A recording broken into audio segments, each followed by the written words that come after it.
जय जय नवले किशोर, जय गोपी चित चोर प्रभु, जय श्री माखन चोर। भक्त भक्ति भगवंत गुरु चतुर्नाम बपुए, इनके पदवंदन किए नाम नारायण नमस्कृत्यं नरं चैव नरोत्तमं देवीं सरस्वतीं व्यासं ततो जयमुदीरये। श्री लाल की जय, भक्तवत्सल भगवान की जय। जय श्री राधे, जय जय श्री राधे, जय जय श्री राधे। कैसे हैं आप सब लोग? आनंद में? एक नया चेहरा भी है आज, फर्स्ट टाइम आए हैं।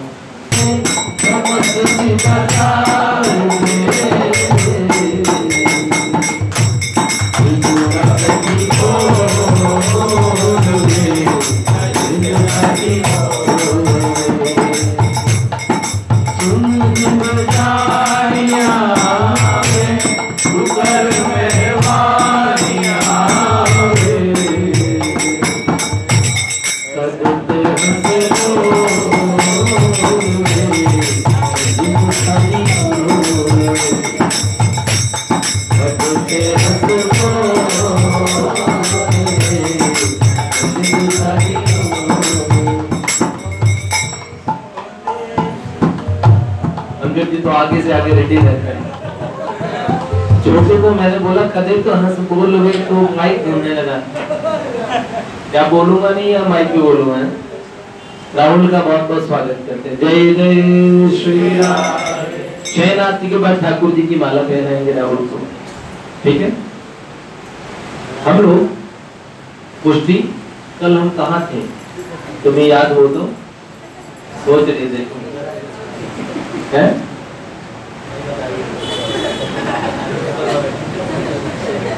अरे ऐसे मत करो, सही करो ये। हाँ अब सही है, ये तुम्हारे पापा का हेयर स्टाइल है, ठीक है। यहाँ पे एक फेमस नूडल है हक्का सक्का, तो बच्चे कह रहे हक्का सक्का खाएंगे। मैंने सोचा हक्का सक्का क्या, बाद में पता लगा हक्का सक्का नूडल का नाम है।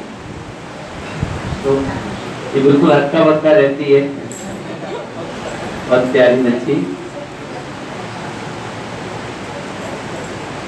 हरिदास जी की निशानी।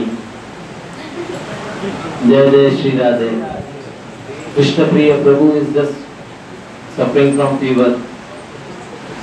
तो इनके चेहरे से लग रहा है जब ये कीर्तन में होते हैं तो सबको नृत्य आनंद के अंदर विभोर सरोवर कर देते हैं। लेकिन आज पूरा यहाँ का ठाकुर जी का आंगन सोना सोना लग रहा था। तो ठाकुर जी ने कहा कृष्ण प्रिय की खबर लो। महादेव जी के कान में सुनाया, महादेव जी ने तुरंत फोन मिलाया, तो सरकार ने बोला आई एम जस्ट कमिंग। देखिए हम सुन रहे थे किसके विषय में, गोस्वामी तुलसीदास जी के विषय में। हालांकि हमें पूज्य भाई जी का चरित्र सुनना है, लेकिन उससे पूर्व गोस्वामी जी का चरित्र नहीं। एक तो भैया लोगों को छोड़ के हमारा ये जो खरगोश आता है इसका नाम है सौरभ, है ना। इन्होंने बड़ा सुंदर तिलक लगाया हुआ है, पुष्टि मार्गवा का, कंठी गले में पहनी हुई है और माला भी है। वैष्णवत्व आदमी को कितना सुंदर बना देता है। भक्तों के माथे पे जो तिलक होता है वो बड़ा वैसे तो दिखने में गॉर्जियस लगता है, वो उनको सात्विक लुक भी प्रदान करता है। और जब कोई अति कंठी पहने हुए माथे पे तिलक लगाए हुए, या फिर कभी उसने कभी धोती पहन ली हो, वो कोई गड़बड़ काम करेगा तो सब सारी दुनिया और समझाएगी, देखो क्या कर रहे हो, तुमने ये लगा रखा है, तुम क्या है ढोंगी जाती, गलत काम कर रहे हो। तो ये जो वेश है वो बताता है कि हर आदमी इससे एक्सपेक्ट करता है कि वो अच्छा हो। जब कोई सन्यासी आदमी हो और वो गड़बड़ करे तो सारी दुनिया में क्यों हो जाती है, बोलते कि नहीं बोलते, तो उसे सारी दुनिया समझाती है। क्यों समझाती है? हालांकि दुनिया में यार हमारी बात सुनो, ऐसा एक इंसान सुनो जिसने पाप न किया हो, जो पापी न हो। तो गड़बड़ घोटाला इस दुनिया में सबने कर रखा है, लेकिन जब कोई बहुत अच्छा आदमी बहुत खराब काम करता है तो उसे सब टोकते हैं। अगर उसने भगवान का वेश, जो भक्तों का वेश धारण किया हो तो उसे सब लोग बोलते हैं। अगर वो मंदिर जाता है तो उसे लोग कहेंगे मंदिर जाता है तो ऐसा कर, ऐसा स्वभाव तेरा। तो सबकी एक्सपेक्टेशंस बढ़ जाती है, समाज की एक्सपेक्टेशंस भी बढ़ जाती है, उनको वैसा व्यवहार करना चाहिए। बहुत सुंदर बात है, अच्छे ये इस वेश का आदर करना चाहिए। अगर कोई कंठी पहनता है और अगर मान लो फिर वो सिगरेट खींच रहा हो तो लोग कहेंगे यार हैं, ये कह रहे उसकी पिलक खींच लेंगे लोग। हाँ जो भी खींचे, लेकिन अच्छा नहीं होगा। कई लोग सीमापुरी में गेटअप बनाते हैं ना, वो बड़ा तिलक लगाते हैं, पीले कपड़े पहन लेते हैं, कोई संप्रदाय के साधु नहीं होते हो। हाँ लोगों को कहेंगे देखो बाबा जी बाबा जी, और वो ठेके पे लाइन भी लगा देते हैं। तो बड़ी सावधानी की बात है, भगवान का वेश इसका निरादर नहीं करना चाहिए। अगर एक बार माथे पे तिलक लगाया तो हमारा आचरण भी वैसा होना चाहिए। तुलसीदास जी महाराज का जो चरित्र है वो बड़ा सुंदर चरित्र है। आज से 500 वर्ष पहले की घटना है। देश में मुगल काल हुआ करते थे, मुगल डायनेस्टी बहुत खतरे में था हमारा देश। सनातन धर्म और भी ज्यादा खतरे में। ऐसे सिस्टम थे, आपको क्या बताएं, मुस्लिम बनो या फिर जान से हाथ धो बैठेंगे।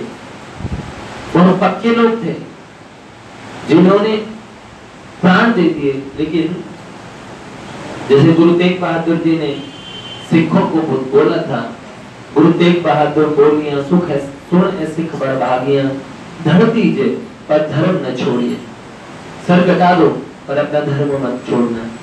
भगवान ने भगवत गीता में कहा स्वधर्मे निधनम श्रेय पर धर्मो भयावह, अपने धर्म में मर जाना सोचते हैं। हकीकत राय पूरे शरीर को छीन दिया गया। भाई रतिदास मतीदास रुई में लपेट के आग लगा दी गई है। अत्याचार बंदा पर किया, बंदा वैरागी, बाबा बंदा वैरागी, बंदा वैरागी मतलब बंदा सिंह बहादुर कितने खतरनाक योद्धा थे। 7 फीट का ये योद्धा, और जब निकल पड़ता था गुरु गोविंद सिंह जी ने उनका नाम रखा था बंदा सिंह बहादुर। और देखो इनके बेटे की कलेजे को चीर के इनके मुंह में ठोस दिया गया। ऐसा औरंगजेब ने करवाया। इन्होंने जो साहिबजादे गुरु महाराज गोविंद सिंह जी के पुत्र थे जिन्हें दीवार में चलवा दिया गया था, इसका प्रतिशोध इन्होंने लिया। बंदा वैरागी जी ने अत्याचार बंदा पर किया, चिरवा कर बेटे का लिया, जीते के मुख में भर दिया, लाल लाल चिमटों से उसकी काया नुचवानी, न डाला एक बूंद पानी, आंख से एक बूंद पानी, उनके नेत्रों से एक बूंद आंसू भी नहीं निकलने दिया उन्होंने। छोटे छोटे बच्चे तक हमारे भारत के इतने धर्म में प्रवीण होते थे कि वो धर्म का त्याग नहीं करते थे। जो काम मुगल नहीं कर पाए वो काम अब मोबाइल ने कर दिया है ना। कल मैं पढ़ रहा था,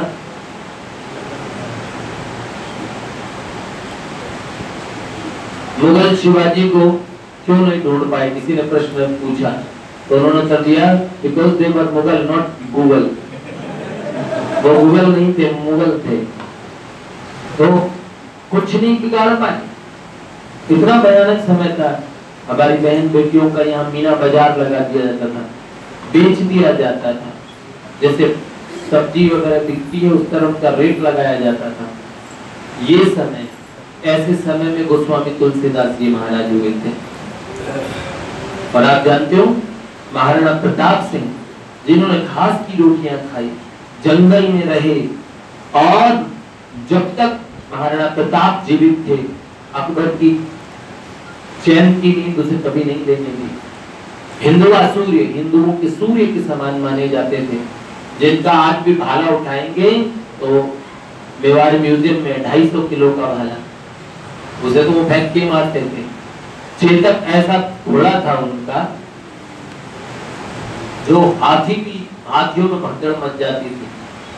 मान सिंह के हाथी के और माथे पे चेतक ने आगे के पैर रख दिए और हाथी के होदे में भाला मारा। उसी दिन वो गद्दार मारा जाता। जयपुर का राजा था, अपनी बहन बेटियां मुगलों को दे दी थी इन लोगों ने। तो क्या बताएं, जहां जानवर तक भी वफादार हुआ करते थे, उस देश में कुछ गद्दारों ने हमारा और इतिहास बिगाड़ दिया। ऐसे महाराणा प्रताप सिंह अकेले में आके गोस्वामी तुलसीदास जी से मिले थे और उन्होंने प्रार्थना की थी कि भगवान आप संत हैं, इस देश की आत्मा को जगाइए। तब जो लिखा गया था वो ग्रंथ कौन सा था? हमें निज धर्म पर चलना सिखाती रोज रामायण, सदा शुभ आचरण करना सिखाती रोज रामायण।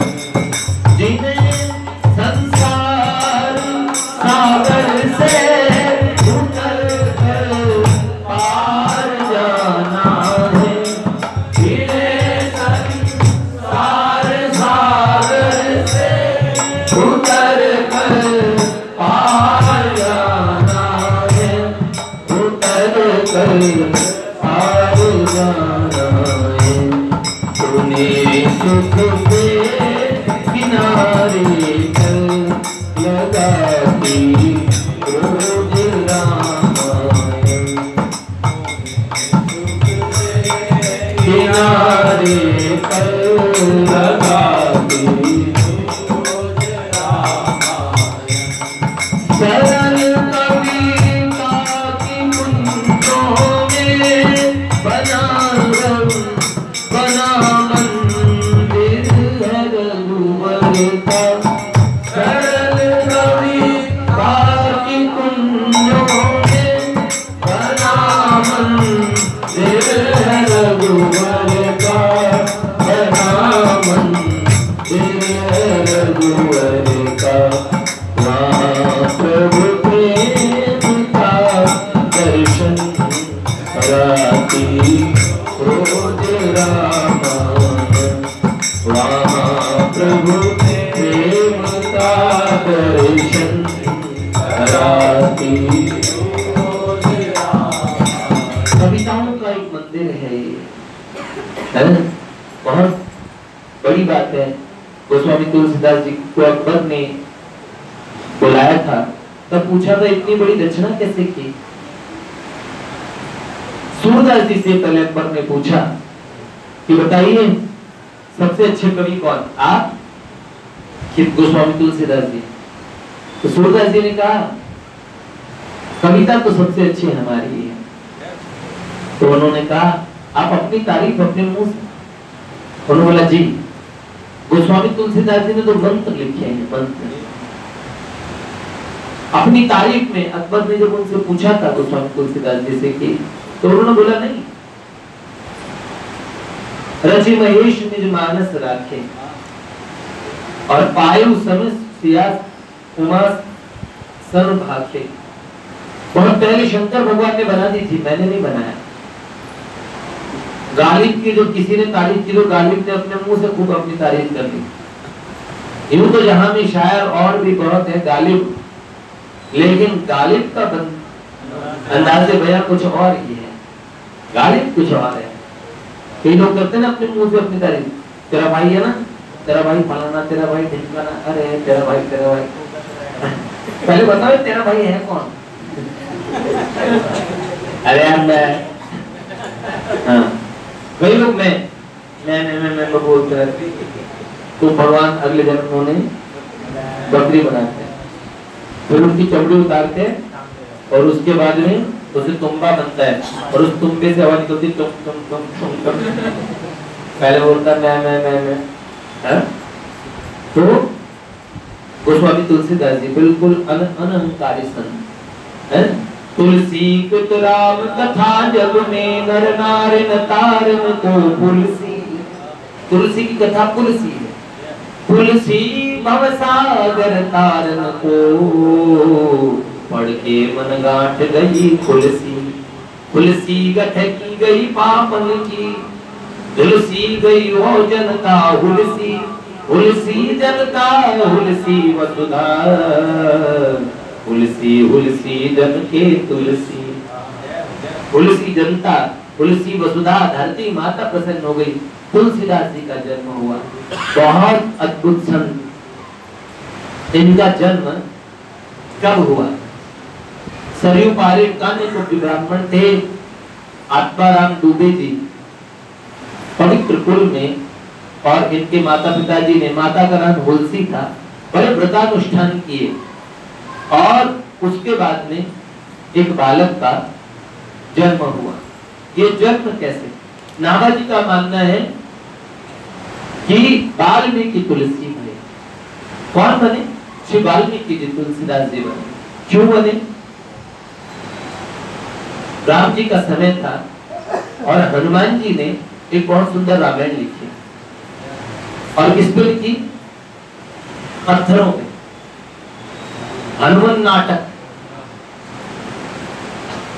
इतना सुंदर ग्रंथ है हनुमान नाटक, उसको हनुमान जी ने अपने नाखूनों से लिखा था, पूरे थे।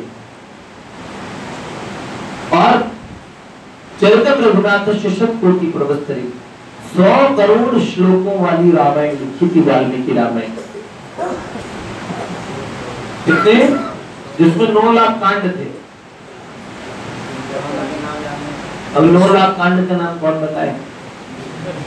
अब तो हम कहते हैं, वो बताता हूँ मैं, एक राम एक रामन्ना, एक छतरी एक बामन्ना, वाने वाके बहुत चुराई, वाने वाकी लंका जराई, बस कितनी सी बातन्ना, तुलसी धरते को थन्ना। ऐसे कहते हैं। राम और रावण थे, एक छतरी था एक ब्राह्मण था, वाने वाके बहुत चुरा दी, उसने उसकी लंका जला दी। क्या ये रावण? बस इतनी सी बातन्ना, तुलसी लिख गए पोथन्ना, यही रामायण है। आदो रामत पवनादिपनम हत्वा मृगा कंचनम वैदयहरणम जटायु मरणम सुग्रीव संभाषणम बाली निर्दलनम समुद्र तरणम लंकापुरीदानम पश्चात रावण कुंभकर्ण हननम एतद्वी रामायण। रावण मर गया, बहुत साल पहले राम जी हुए थे। ये रामायण है। रामायण बहुत विस्तार वाली है। राम जी का चरित्र अद्भुत है। श्री कृष्ण चरित्र भी बड़ा है, पर राम जी का चरित्र राम ने, श्री कृष्ण की लीला है, राम जी का चरित्र है। कन्हैया की अगर लीला को करना शुरू कर दोगे तो बोलो ना, तुम करो तो रास लीला, मैं करूँ तो करेक्टर लीला, बेटा सब कुछ लीला हो जाएगा। हाँ, श्री कृष्ण से तुलना नहीं हो सकती। उनका एक भी आचरण आदमी नहीं कर सकता।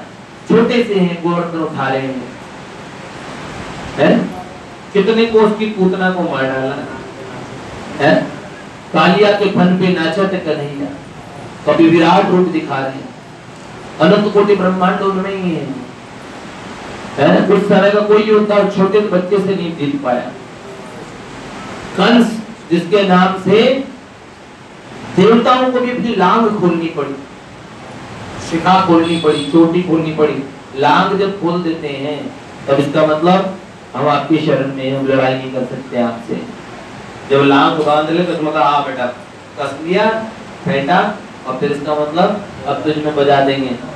लेकिन कंस के आगे सब कुछ, सबकी घिंगी बन गई, कोई लड़ने वाला नहीं। उसे एक घूंसे में मार के चाणूर, मुष्टिक, शल, कौशल, ये कितने भयानक योद्धा थे, कितने भयानक योद्धा थे। और किसी को उठा के पटका, किसी ने एक लात जड़ी, किसी ने एक रैप्टाइल मार दिया, मर गए।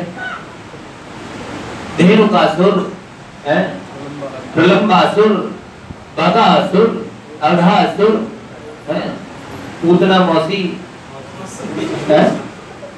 बचपन में ही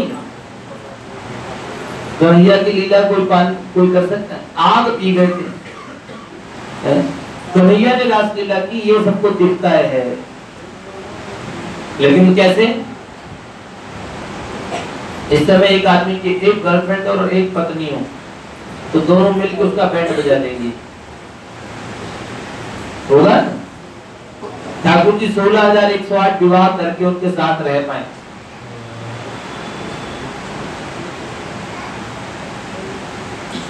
इससे पता लगता है भगवान थी, इतनी पत्नियों को मैनेज भगवान के अलावा। कहते हैं पत्नी की ताकत का अंदाजा ध्रुव जी आदमी को इसी बात से लगा लेना चाहिए हनुमान जी, क्या कि जिसे लेने के लिए वो 100-200 बरातियों को साथ लेके जाता है, वो शेरनी अकेले उधर से अकेले चली जाता है। क्या बेटा तो क्या चीज है, उसको ले जाने के लिए उतने सारे लोग ताम झाम से चाहिए, और फिर तलवार वलवार सब उसके पास पहुंचते हैं, वो देखो कुछ नहीं। एक पत्नी ने और शादी पार्टी में बैठी थी, और उसके पति देव दूर खड़े थे, दोस्तों में बात करते थे, सब गपशप में रहे थे, प्रभु जी हंस रहे हैं मनीष तो उसने उनकी पत्नी ने और ऐसे इशारा किया, तो तुम झुंझुला, गुस्सा तो बहुत आया, लेकिन फिर भी पैर पटकते हुए गए। क्या है, कहीं को चैन से रहना दिया करो, क्या काम है? कुछ काम नहीं। तो फिर क्यों बुलाया था? बस इस उंगली की ताकत चेक कर रही थी। उंगली के बल पर खींचे चले आए। सही, ये है तो है कि नहीं है? 16,108 को मैंने किया। पिछले अवतार में राम जी के पिताजी की 3 पत्नियां थी, उनका क्या हाल हुआ जानते हैं? उनका भी एक नहीं तंग कर दिया, अगर तंग करने पे तो सबको प्रसन्न कर देना, ये भगवान के बस की बात है। और कितनी गोपियां ऐसे कहते हैं, कदाचित धूल के कण गिने जा सकते हैं, पर कितनी गोपियां थी? अंतरिक्ष में 7 लेवल पे रास हुआ था, उतने कृष्ण बन गए थे। हर गोपी के पास एक कृष्ण थे। तो श्री कृष्ण की बात कर सकते हो? जब ब्याह हुआ तो 16,108 मंडपों में श्री कृष्ण सब रानियों के साथ थे, 16,100 मंडपों में। वो सारी लड़कियां, और कोई गंधर्वों की थी, कोई यक्षों की, कोई देवताओं की, कोई अच्छे राजाओं की, उनको किडनैप करके रखा हुआ था, और एक मुहूर्त देखा था, उसमें एक साथ सबका ब्याह करूंगा सबके साथ। उसे क्या पता था? उन रानियों ने जैसे ही देखा, ठाकुर जी ने उन्हें छुड़ाया। इतने हैंडसम, इतने सुंदर, श्री कृष्ण इतने सुंदर, जब उन्हें छुड़ा के वहां आके खड़े हुए सभी लड़कियों ने कहा, अब समाज तो हमें अपनाएगा नहीं, ब्याह करेंगे। हमारे ठाकुर जी को ब्याह करने का चाव नहीं था, लेकिन जिन्हें समाज न अपनाता उन्हें भगवान अपनाते हैं। और उन्होंने कहा, अगर हम ब्याह करेंगी, अगर हमें, तो सत्यभामा जी साथ में गई थी ठाकुर जी के साथ इस युद्ध में, उन्होंने स्वीकार किया भगवान की पत्नी ने। उन्होंने कहा, तुम सब चिंता मत करो, मेरी बहनी हो, और इनकी धर्म पत्नी बनोगी तो संसार में कोई तुम्हारी तरफ अंगुली भी नहीं उठाएगा। रामावतार में तो धोबी की सुन भी ली ठाकुर जी ने, और कृष्णावतार में सुनते, वो धोबी रज्जाक नाम का धोबी बना, एक थप्पड़ मारा, उसकी खोपड़ी फुटबॉल की तरह हट गई अलग। सीता जी की निंदा का ठाकुर जी ने उसको दंड दे दिया, उसे धाम भी ले गए। तो भगवान कृष्ण की लीलाएं हैं। और श्री राम जी का क्या है चरित्र, कोई भी राम जी के चरित्र पे चल सकता है, सारी बातें उनके अनुकरणीय हैं। वो एक अच्छे राजा थे, एक अच्छे पति थे, एक अच्छे पिता थे, एक अच्छे पुत्र थे। सारी चीजें उन्होंने पूरा की। अगर कोई पूछे, किसी ने बोला अभी एक दिन इंटरनेट पे चल रहा था कि रावण एक अच्छा पति था, राम जी की बजाय पति तो रावण को होना चाहिए था। एक लड़की ने लिखा था, बड़ा अच्छा लंबा था, लिखे जा रही थी, मैंने कही वो रावण की और पंच की कोई बहू बेटी है। हमारे गाजियाबाद के तो था रावण, गाजियाबादी, गाजियाबाद जिला गाजियाबाद बहुत पहले से डॉन अब उसमें माहिर है। लंका तक बदमाशी चलती, लंका तो कब्जा ही है, गाजियाबाद में तो जहाँ भैंस भागती है वो जमीन उनकी है। हाँ, तो गाजियाबाद कहता है यहीं के थे विष्णु ऋषि, बिशरफ गांव है यहाँ, पुलस्त जी यहीं के थे। और मेरठ गाजियाबाद के आसपास का जो एरिया था, यहाँ पे आदमी में ऐसी पाप चिमड़ जाता है। हनुमान जी यहाँ श्रवण कुमार आया था, तो उसकी अगर आप गाजियाबाद में भक्ति कर रहे हैं ना, तो समझ लो आप सब लोग बहुत भाग्यशाली हैं और भगवान की अतिशय कृपा है। ठाकुर जी तुम्हारे सर पे चढ़े हुए हैं, वरना गाजियाबाद सबके सर पे चढ़ा हुआ है। कैसे? यहाँ श्रवण कुमार जो अपने माता पिता का मातृ पितृ भक्त था, जब वो यहाँ आया था तो कहना हटाना बुड्ढे उड़िया को टोकरा फेंकने को मन हो गया उसका। उसने कहा ऐसी मेरे दिमाग में बात कैसे है, मैं अपने माता पिता को भगवान के बराबर मानता हूँ। फिर उसे पता लगता है ये जो इलाका है, ये इलाके के अंदर में कुछ वो है, तो यहाँ आदमी को ना पाप बड़ी जल्दी भाता है। हमारी मुराद पहले गाजियाबाद था मेरठ तक, और ये पूरा मेरठ जिला ही था, उस समय गाजियाबाद नाम तो नहीं रखा था, और ये मेरठ जिला पूरा, ये सारा पुराना प्राचीन उधर हस्तिनापुर था, हस्तिनापुर से इस साइड में मेरठ का जो क्षेत्र था। तो यहाँ भगवान की कृपा से आप देखो, आप गर्द नहर के बगल में से निकल जाओ, नहर के आसपास आदमी को मार के बराबर कर देते हैं। नहर पहले जबरदस्ती मिलाते नहीं हमेशा के लिए, तो हाँ अंतिम स्नान कराते हैं उसे, जिनसे कोई जल समाधि दे देते हैं। कितना अपराध, कितना क्राइम पूरी दुनिया में प्रसिद्ध हो गया। तो इस सारा बेल्ट क्यों? अब भगवान की कृपा से पवित्र हो गया। यहाँ आप सब लोग भक्त लोग अब आ गए गाजियाबाद के अंदर, अब गाजियाबाद ऐसे प्रसिद्ध हो जाएगा। हाँ, बंगाल को कीकट देश माना जाता था, कीकट देश। चैतन्य महाप्रभु आ गए वहां, हर जगह कोई ना कोई भक्त ने अवतार लेकर उस स्थान को पवित्र किया है, तो बहुत बढ़िया बात है। रामचरितमानस, राम जी का पूरा चरित्र अनुकरणीय है। कोई लोग रावण को बहुत फेवर करते हैं, कल मर गए ना एक रावण को फेवर करने वाले, अब ये चेक कर रहे कि उन्हें दफनाए कि जलाए। कल ही मैंने बोला था ना, डीएमके के जिंदगी भर राम जी को पानी पी पी के पहुंचते थे, ऐसे कहते थे राम जी है नहीं, ऐसे कहते थे कि राम जी ठीक नहीं है। देखो देवेश कोई चीज है, तब मैं कहूँगा मैं देवेश को नहीं मानता, देवेश नहीं, देवेश का हैप्पी बर्थडे है, तो आप मुझे बताओ मैं देवेश को नहीं मानता, इसका मतलब मेरा सेंटेंस ही बता रहा है कि देवेश कह गई। मैं नहीं मानता, मेरे नहीं मानने से कौन देवेश बनेगा बिगड़ेगा थोड़ी। तो इनका नाम था करुणानिधि, भगवान इनकी आत्मा को वो करे जो करना चाहिए। मैं क्यों कहूँ कुछ भी, भाई उनका मंगल हो, भगवान सबका भला करे, जो करना। हाँ मैं बोलूं शांति दे, तब मेरे कहने पे नहीं, ऐसे दे देंगे। ठाकुर जी को जो करना है वो करें, लेकिन उन्होंने जीवन भर भगवान का बड़ा विरोध किया।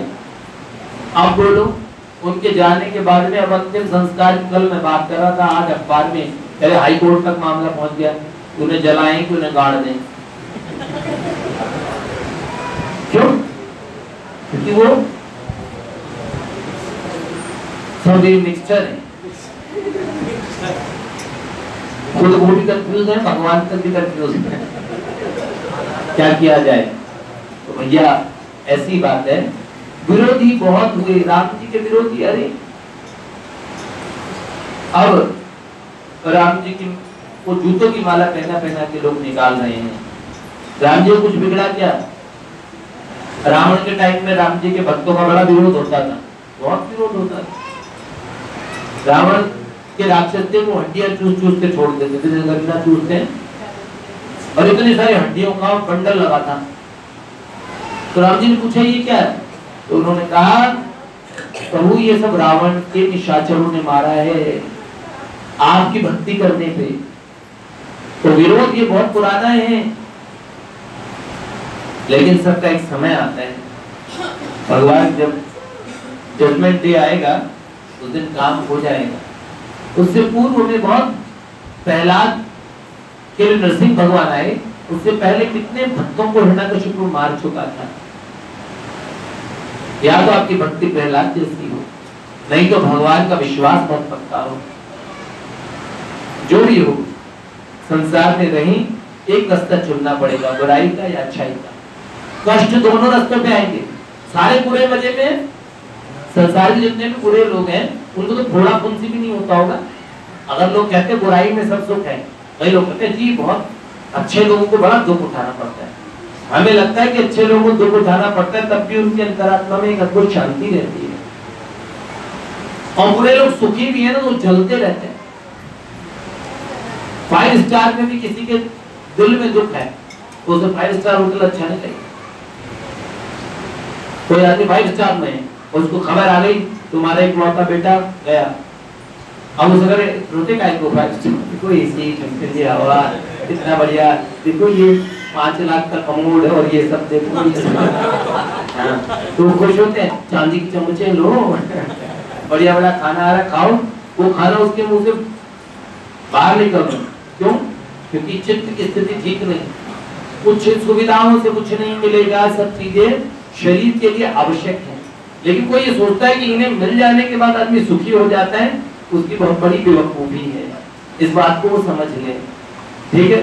तुलसीदास जी का चरित्र सुनाना तो कल सुनेंगे, क्योंकि भूमिका बनाने से पहले बात करते थे उसे, फिर कल सुनेंगे। आत्माराम दुबे जी तक हम रह गए थे। जय जय श्री राम।